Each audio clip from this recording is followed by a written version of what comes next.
Waleed office में नहीं है और जहाँ है वहाँ मावरा मौजूद है, लेकिन सोचने वाली बात यह है मावरा वहाँ पहुंची कैसे।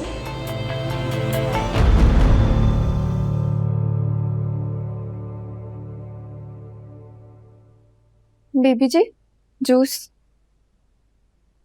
रख दो। रुको, जी बेबी जी। जब मैं यहाँ नहीं थी तो मेरी गैर मौजूदगी में यहाँ क्या कुछ हुआ है? कुछ खास नहीं बेबी जी।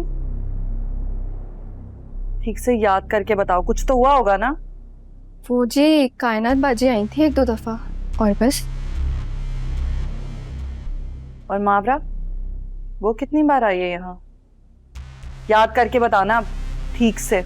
नहीं जी वो तो नहीं आती थी, पर आयमा बाजी उनसे मिलने जाती थी और वलीद साहब को आके बताती थी कि वो परेशान है।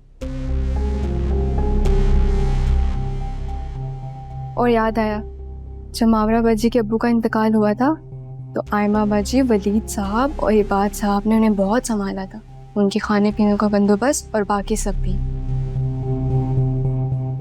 तो ये बात तुम मुझे अब बता रही हो? बेबी जी आप ही ने तो कहा था। बस करो, वो तो इसीलिए कहा था कि मेरे सर न चढ़ के बैठ जाओ। अब बताओ फिर क्या हुआ? और मावरा बाजी की परेशानी पर आयमा बाजी ने बात की थी। वो उनके मकान मालिक उनसे मकान खाली करवा रहे थे और मावरा बाजी नौकरी भी ढूंढ रही थी। तो इस बात पे मावरा बाजी को आयमा बाजी ने तसल्ली दी कि वलीद साहब उन्हें अपने ऑफिस में नौकरी भी देंगे और रहने के लिए घर का बंदोबस्त भी कर देंगे। अच्छा, फिर वलीद साहब ने क्या कहा? वो जी पता नहीं, मुझे तो चाय लाने भेज दिया था। तो किसी कोने में रुक के बात नहीं सुन सकती थी? जहां पूरी बातें सुननी है, इसको सुनने में मौत आ रही थी। काम की बात तो सुनी नहीं। मुझे बस ध्यान में नहीं रहा, पर बाद में मैंने आयमा बाजी को कायनात बीबी और इबाद भाई से ये कहते हुए सुना कि आप तक ये बात ना पहुंचे वरना आप वलीद साहब से बहुत लड़ेंगे।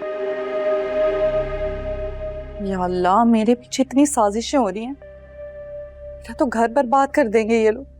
पता नहीं कैसी कैसी साजिशें कर रहे हैं। बीबी जी वो थोड़े से पैसे मिल जाएंगे, बिजली का बिल देना है। साथ ही फरमाइशें आ गई हैं। काम की बात हालांकि कोई सुनाई नहीं है, लेकिन रिश्वत चाहिए। दे दूंगी, जाओ अभी। जी शुक्रिया जी। बीबी जी आप जूस पिए। दे दूंगी पैसे, जाओ अब। जी बीबी जी। कुछ ज्यादा ही प्यार आ रहा है, उस पर उठा के घर ही ले आते। मुझे लाने की क्या जरूरत थी? ये सब चल रहा है मेरे पीछे, सबको देख लूंगी। देखिए ड्रामा सीरियल दो किनारे, पीर से बुध रात 8 बजे।